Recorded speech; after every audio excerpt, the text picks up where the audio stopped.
पंतप्रधान मोदींनी सर्वाधिक काळ सलग पंतप्रधान राहण्याचा नवा विक्रम केलाय। मोदींनी नेहरूंचा 4398 दिवसांचा विक्रम मोडलेला आहे। त्यावरून पंडित नेहरू आणि मोदींची तुलना होऊच शकत नाही अशी भूमिका शरद पवार यांनी मांडली। तर पंडित नेहरूंसोबत मोदींची तुलना करत नाही असं मुख्यमंत्री फडणवीसांनी म्हटलंय। ही स्पर्धा नेहरूंसह होऊ शकते का?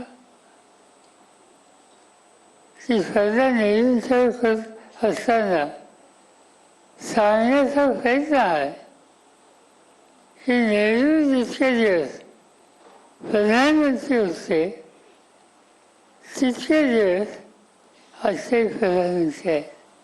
आनंद आहे, त्यांना आणखी काय मिळावा ही त्यांच्या शास्त्राची इच्छा असेल तर आणि काही त्याच्यामध्ये वेगळ्या विचाराचे नाही आहेत।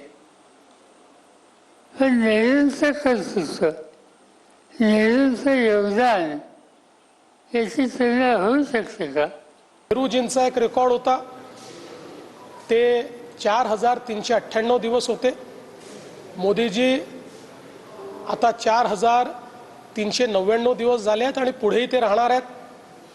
याच्या व्यतिरिक्त नेहरूजींच्या काळात नेहरूजींनी जे केलं ते आपल्याला माहिती आहे, मोदीजींच्या काळात मोदीजींनी जे केलं ते आपल्याला माहिती आहे। तुलना करायचा विचारच नाही आहे, विषय नाही आहे। मुळामध्ये नवभारताच्या निर्मितीमध्ये मोदीजींचं जे स्थान आहे ते अढळ आहे। त्यामुळे मी कोणाशी तुलना करू इच्छित नाही, तुलना करण्याचं कारण आहे।